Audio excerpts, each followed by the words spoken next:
Magkaba kanilma kana fura qulqulluu waaqa tokko amiin ifamaa fi tolummaa isaaniif baay'isee waaqayyo abbaan keenya akka baay'ina cubbuu keenyaa sun taanee akka tolummaa fi ifama isaatti eegee tiksee hanga isaatti kan dhuge maqaan isaa qulqulluun guddaa kan galatoomee fi kan ulfaate nuuf haa ta'u. Maatiiwwan waaqayyoo ijoolleen haadha keenya qulqulleettii dubroo maariyaamii bakka adda addaa taa'uudhaan sagalee kana kan dhaggeeffattan hundumti keessan maqaa gooftaa keenyaa fayyisaa keenyaa Yesuus Kiristoosiin nagaan isin gaafadhaa akka tasaatii bakka jirtanitti akkam bultanii akkam ooltanii akkam galgaleessanii ameen galateeffamuun amala uumaa keenyaa fayyisaa keenyaa Yesuus Kiristoos kan ta'e maqaan isaa baddaa samii irratti afaan qulqulloota ergamoota isaatiin afaan qulqulloota abbootii keenyaa harmoolii keenyaadhaan kan galateeffamu nu birattis guddaa kan galatoomeedhaa fi kan ulfaate nuuf haa ta'u. Deessuu gooftaa keenyaa haadha hunduma keenyaa qulqulleettii dubroo maariyaamii akkasumas qulqulloota ergamoota waaqayyoo qulqulloota abbootii keenyaa harmoolii keenya hunduma isaanii hojii isaaniidhaan qabsoo isaaniidhaan uumaa isaanii kan gammachiisan waaqayyos kan isaan kabajee isaaniifis galannii fi ulfinni guddaan isaaniif haa ta'u. Egaan maatiiwwan waaqayyoo barumsa keenya dubbii amantaatiin boqonnaa shanaffaa barumsa keenya guyyaa darbeedhaan eegaluun keenya ni yaadatama.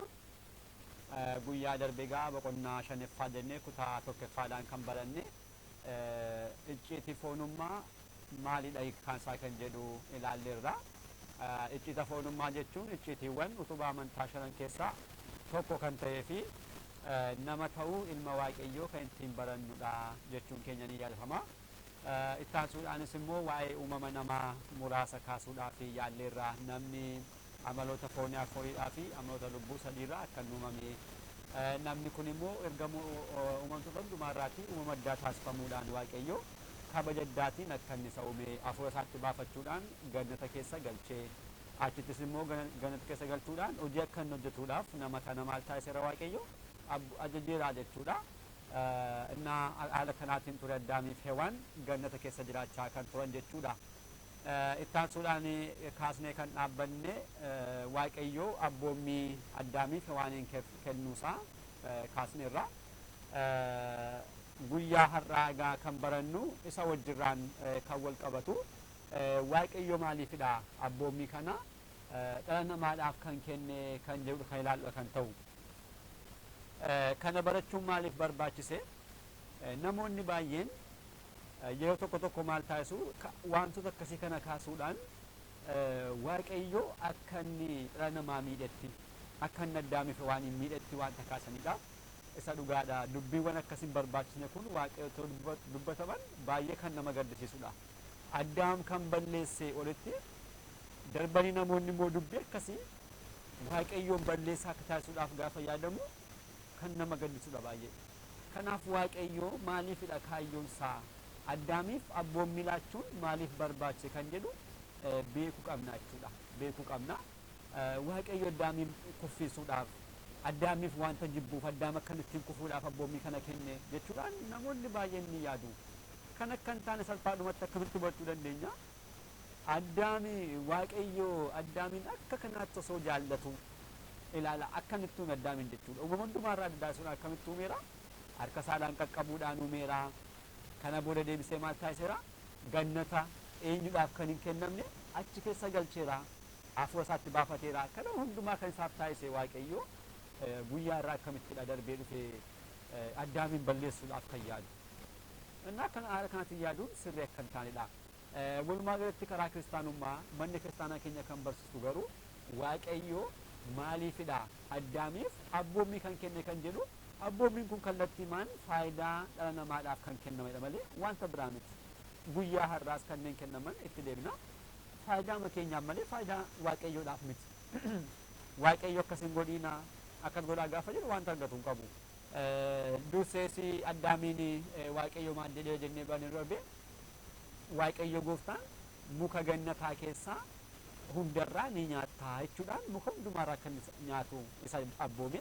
Haa ta'u garuu mukittii gaariidhaaf ama adda baastee kan beektu kanarraati hin nyaatiin guyyaa isheerraa nyaatte kana du'a duutaa jechuudhaan ittime. Kana abboommii waaqayyoo maaliifidha waaqayyoo abboommii kana addaamiif kan laate kan jedhu manni kiristaanaa keenya qabxiiwwan sababoota kana arfan nu barsiisti. Kan jalqabaa maalidha? Addaam fedhii bilisaa guutuu akka qabu waaqayyoo ibsuuf jedheetu. Addaam uumamaaf fedhii bilisaa kan qabu sana akka ta'e ibsuu barbaadeetu. Kan lammaffaa immoo addaam jaalala waaqayyoodhaaf kan ittiin ibsu carraa isaaf uumuudhaaf jecha abboommii kana isaaf kenneera. Waaqayyo addaamin ni jaallata. Addaam immoo waaqayyoof kan ittiin mul'isu jaala kana karaa inni ittiin ibsudha malee wanta biraa miti. Kan sadaffaa immoo namni kabajamaa ta'uusaa ibsuufidha. Dhalli namaa uumama kabajamaa ta'uusaa ibsuudhaaf jedheetu. Kan afuraffaa immoo addaam uumama ta'uusaa yeroo hundumaa kan inni irraanfanneefidha. Waaqayyo isaan kan hundumaadhaaf jedhee abboommii kana addaamiif laateera. Kan jalqabaa addaam fedhii bilisaa guutuu akka qabsu ibsuudhaaf kan jenne uumama namaa yeroo barannu maal jennee turre waaqayyo nama kan uume akka bifaaf fakkeenyaattidha jenneerra. Kana lamaan keessaa garuu bifti nama hundumaadhaaf kennameera bifti waaqayyo. Fakkeenyi waaqayyo garuu deemsa keessa kan argamudha. Gara qulqullummaatti akkuma deemaa deemnu ammuma kanaadha bifa waaqayyo fakkeenya waaqayyo kan argannu. Namni garuu nama ta'uusaa hundumaadhaaf maal qabaata? Bifa waaqayyo ni qabaata. Bifa waaqayyo jechuun beekumsadha. Bifa waaqayyo jechuun bara baraaf jiraattummaadha. Bifa waaqayyo jechuun bulchuudha. Uumama kana geggeessuudha. Jennee isaan kana kaasneerra. Kanaaf dhalli namaa bifa waaqayyoodhaan waan uumameedhaa fi bifoota waaqayyoo kanneen jedhaman keessaa tokko maalidha? Fedhii bilisaadha. Waaqayyo fedhii bilisaa qaba. Fedhii bilisaadha. Waan tokkoon kan hoogganu hin jiru kanas namaadhaaf kenneera dhalli namaa fedhii bilisaa isaa ni qaba. Calliseetu addaamiin erga uumee booda gannata keessa jiraadhu kana booda yoo murtaa'e booda immoo mootummaa koo dhaali jedheetu hin keenye waaqayyo. Maaliif taatu taasisee ammaa baay'ee rakkisaadha. Dhalli namaa carraa biraa wanta hin qabneefidha. Mootummaa waaqayyo kan galu malee fedhii isaatiin miti. Garuu amma waaqayyo maal taasise abboommii kana isaaf kennuudhaan fayyina mataa isaatii akka inni filatu carraa isaaf laate jechuudha. Amantaadhaaf calliseetuma akkas taasisee galatoon jenne fedha isaaf laate asis kaa'ee yoo barbaadde abboommii kana eegii na wajjirraan jiraattaa mootummaa koo galtaa yoo abboommii kana cabsite immoo maal taata anarraatu adda ba'uudhaan du'a duta jedheetu carraa lama isaaf laate jechuudha. Kanaaf addaam nama guutuu waan ta'eedhaaf beekumsa kan qabu waan ta'eedhaaf dhalli namaa jechuudha wanta barbaade karamaan keessaa filatee mataa isaatii kan isa baasu akka filatuufidha malee wanta biraadhaaf miti. Guyyaarraas fayyinisa akkuma kana hunduma keenyaaf akkasumadha. Gooftaan keenya dhiiga isaanuuf dhangalaasee fayyina kan kenne addunyaa guutummaafidha. Kana booda egaan dhiiga koo isiniif dhangalaaseera waan ta'eedhaaf hundi keessan dirqama mootummaa waaqayyoo galuu qabdu kan jedhu hin jiru. Eeyyeen ati nuuf fannifamteetta, cuubbaa nuuf laatteetta, foon kee dhiigee nuuf laatteetta jedhee namni itti amanee kanaan jiraatu mootummaa isaa dhaala. Namni hin taasisne immoo mootummaa waaqayyoo hin dhaalu. Kanaaf fayyinni kanadha. Warreen barbaadan hin fayyu, warreen barbaanne immoo maal hin fayyan. Wangeela Yohaannis boqonnaa 5 yoo yaadattan maal jedha? Matsaaguutiin gooftaan keenya nama waggaa 38 bishaan cinaachiise fayyuu barbaaddaa jechuudhaan gaafate. Amma gaaffii akkasii gaafa barbaadamu baay'ee kan nama dinqisiisudha. Namni waggaa 38 guutuu achi kan ciise koo matsaaguun maaliif ture? Fayyuuf ture koo. Innaa gooftaan keenya fayyuu barbaaddaachuu isaa namichaaf osoo hin taane fayyinni fedhii keessanatti hundaa malee dirqama miti kan jedhudha. Kanaaf waaqayyo fedhii bilisaa addaam isaaf eeguufidha malee wanta biraadhaaf miti jechuudha. Kanaaf bilisummaa isaatti fayyadamuudhaan addaam gara lamaan keessaa yoo barbaade waaqayyo jiraan jireenya bara baraa yoo barbaanne immoo abboommii sana cabsuudhaan akka inni wanta barbaadatuufidha. Kanaaf waaqayyo fedhii bilisaa isaa namni akka kana fedhii bilisaa guutuu akka inni qabu ibsuudhaaf jecha abboommii kana addaamiif kenneera jechuudha. Kan lammaffaa immoo addaam jaalala waaqayyoodhaaf qabu akka inni ibsuudhaaf carraa isaa muufu jecha waaqayyo maal taasise abboommii kana isaaf kenneera. Egaan yeroo laallu waaqayyoodha namaa baay'ee jaallateera. Jalqabumarraa kaasnee akka dubbachaa turre jechuudha. Bifaaf fakkeenya isaatiin uume, harka isaadhaan qaqqabuudhaan uume, hafuura isaatti baafatee kana booda gannata keessa kaa'ee amma kanaatti kunuunse jechuudha. Gannata jechuun wanta guutuu kan taate kana hundumaa isaaf taasisee isa dhugaadha jaalala namaadhaaf qabu sirriitti mul'iseera. Uumamni akkanaatti uumame tokkoyyuu hin jiru. Tokko jechuudha.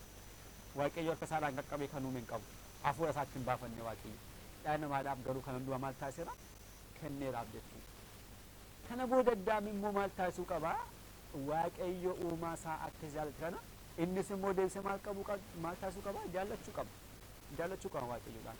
Waaqayyoon jaallachuudhaaf immoo kan ittiin ibsuu tokko qabaachuu qabna jechaadha. Guyyaarraa waaqayyoon hin jaallannetu anna wali badan jiru kun garuu sobaadha sirrii miti kun. Waaqayyoodhaan jaallachuun kan ibsamu yeroo kan waaqayyoo kan ta'u yeroo kabajanidha. Kan waaqayyoo yoo ta'u yeroo jaallatanidha. Yeroo daandii waaqayyoo barbaadu gaafa deemanidha waaqayyoon jaallachuun kan beekamu. Gooftaan keenya dubbateera wangeela Yohaannis boqonnaa 14 dubbisne maal jedheera yoo na jaallattan abboommii koo eegaachuun dubbata gooftaan keenya. Kanaaf jaalalli waaqayyoo kan ibsamu hojiidhaan jechuudha. Innaa waaqayyo maal taasise addaam jaalala uumaa isaadhaaf qabu daandiin ittiin ibsu isaaf bane jechuudha. Gooftaan keenya maal jedhaa wangeela Yohaannis boqonnaa 14 lakkoofsa 21 yommuu dubbisnu abboommiin koo isa bira kan jirtu kan eegus kan na jaallatu jechuudhaan dubbateera. Abboommiin koo isa bira kan jirtu tokko kan lammaffaa immoo kan eegu isa kanadha kan waaqayyoon jaallatu jechuudha. Kanaaf dhalli namaa jaalala waaqayyoodhaaf qabu ibsuudhaaf maal isa barbaachisa yoo xiqqaate wantoonni lama isarraa eegamu. Maaliif kan jalqabaa abboommii waaqayyoo jiraachuu qaba. Kan lammaffaa immoo abboommii sana eeguu qaba jechuudha.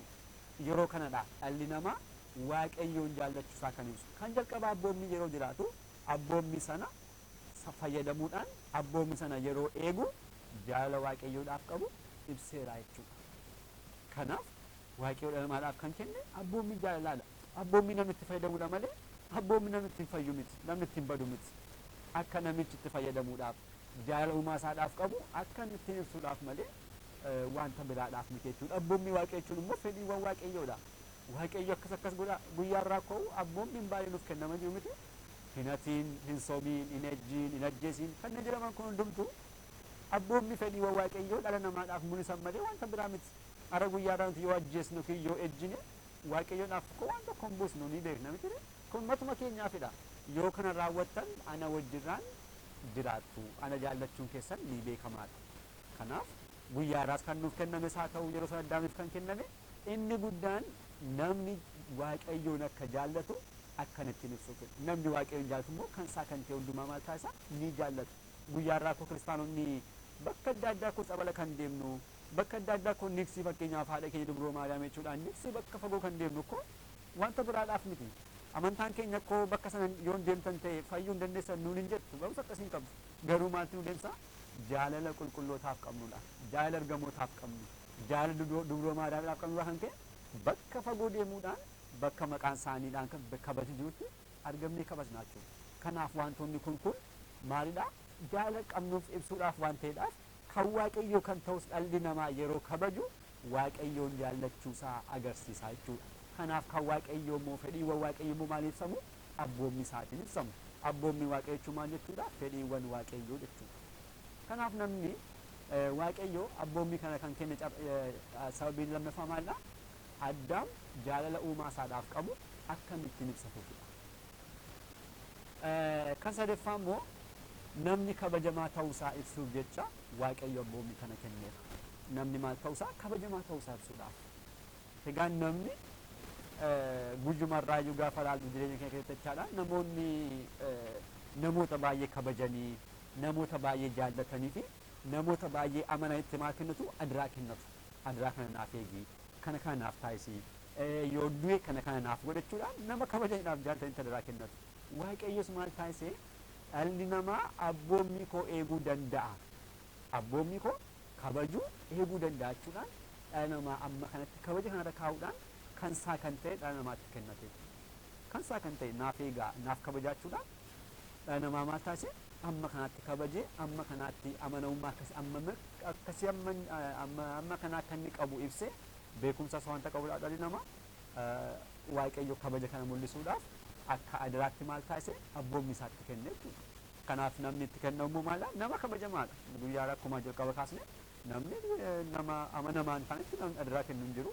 Nama kabajamaa taate nama adiraa kennu hin jiru. Garuu waaqayyo immoo kabaja qabdu kabaja amma kanatti qabdu kan jedhu kabaja sana agarsiisuudhaaf jecha adiraa jechuudhaan abboommii isaa kana dhala namaatti kenneera jechuudha.